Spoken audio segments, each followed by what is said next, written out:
No telling how much air is in the fuel line. You sure we put enough?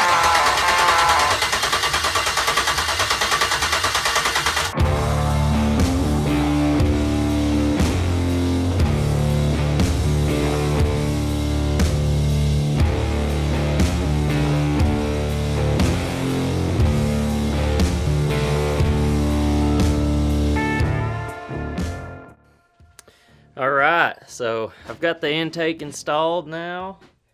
I went ahead and slapped on the cold air intake on it and installed my mass airflow sensor. So, by the way, that is one massive air filter. Oh yeah, it's huge. This is a S&B cold air intake. Oh, and I put on my UPR catch can. So it does both the clean and dirty sides on this, and it should help with how dirty the valves were. So, alright, I'm going to go ahead and start taking off this old wiring harness. Gonna do the vacuum pump delete. Gonna go ahead and get rid of that old AC compressor because can't use it. Change the oil. Probably gonna go ahead and get rid of that transfer case because I just ordered myself an Atlas 2-speed to use on this project, so pretty pumped about that. Except it's gonna be they said it probably won't ship till February, which is crazy because we're in November right now, so pretty long lead time. I guess those are back ordered too because of coronavirus, just like everything else. But slowly but surely this thing's coming together. I can't wait to hear this thing start. So friend Trenton should be coming over, helping me video, and I don't know how far I'm out from starting this, but hopefully it'll be soon. Powering on. Welcome to Alltech Lansing.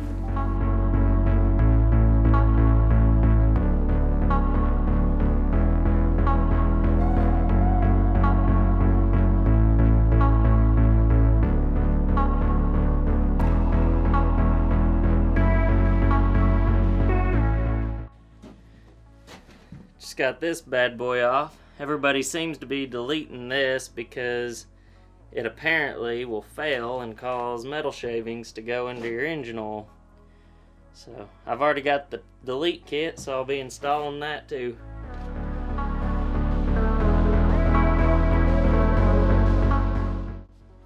Alright, so obviously with this swap, I'm not too concerned with using the purge valve for the gas vapors from the fuel tank.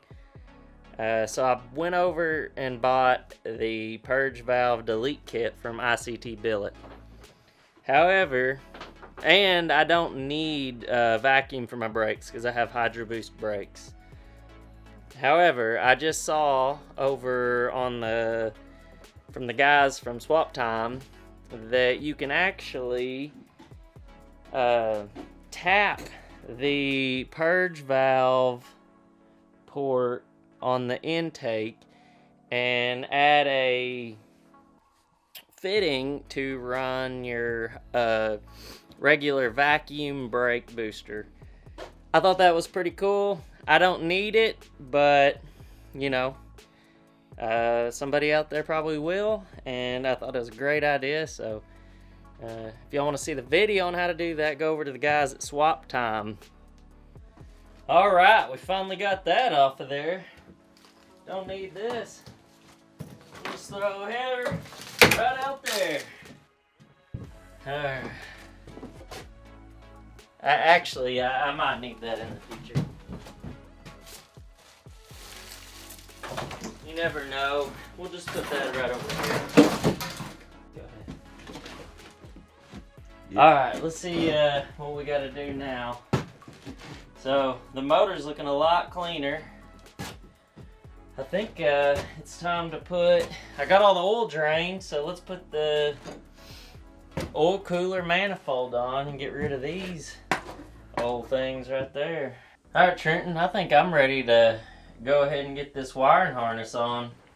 We've mainly got the oil manifold on here, so let's see if we can figure out this fancy wiring harness they sent us and get this thing fired up sometime soon.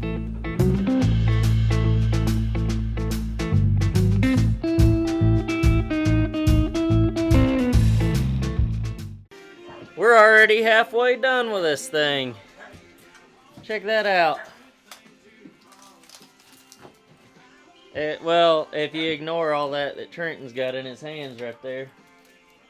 We don't need this, do we? Nah, we'll just cut that off.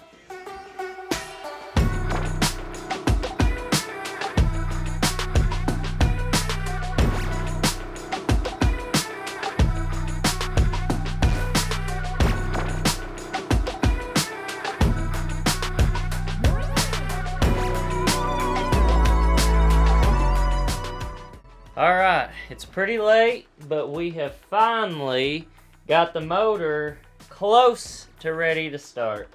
We've got the catch can back on here, we've got an oil pressure gauge hooked up, got the oil cooler manifold on, put 8 quarts of Mobil 1 extended performance oil in here, 0W20. What else did we do, Trenton? We finished the wiring harness. Yeah.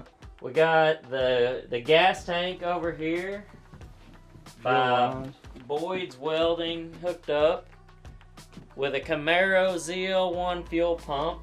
We got the fuel control module all wired in. Now all that's left is to hook up an ignition and some battery.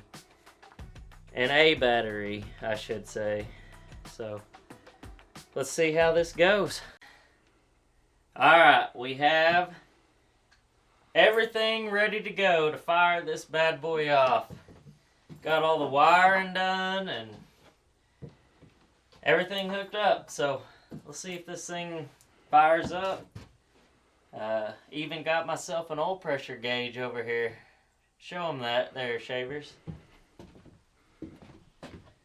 Yeah.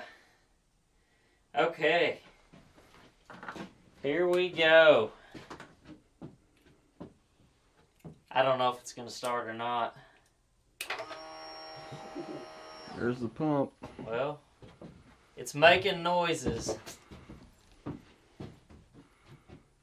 Oh no, it's not doing anything. Alright, let's see what's wrong with it.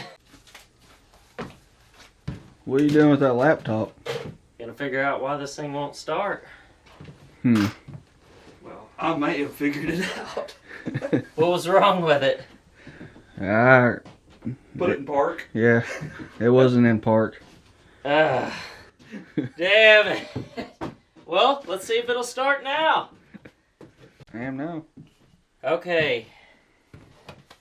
Turns out this thing wasn't in park, and it has a neutral safety switch, so let's see if it'll start up now.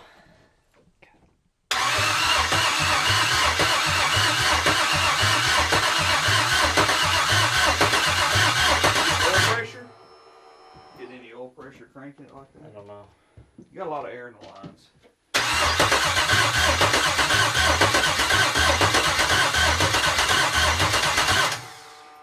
So far, no oil pressure. Keep cycling the key. There it goes.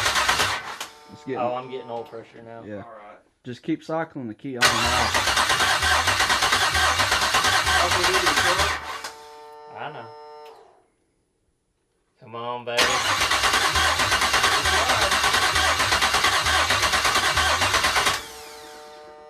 Just needs a little gas up. Oh, I haven't put gas in it yet.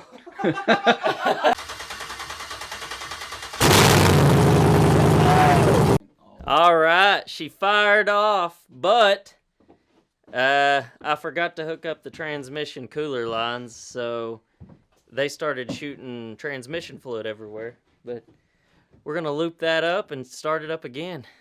Fire off number 2.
Alright guys, I decided to get another clip of the motor running because on the last scene, the pedal wasn't very responsive, and I can only guess that's because the computer hadn't had time to learn the new conditions on this motor.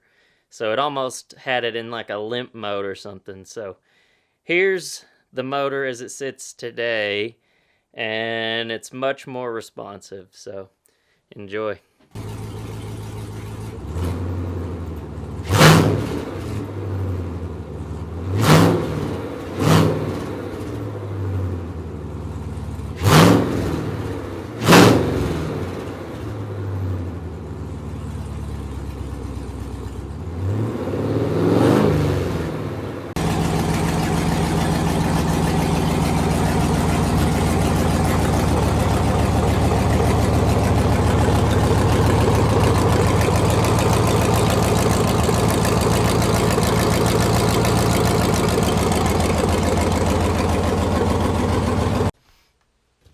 Alright, she started up and she ran pretty good, so everything sounds pretty smooth. We have good oil pressure, so I'm happy.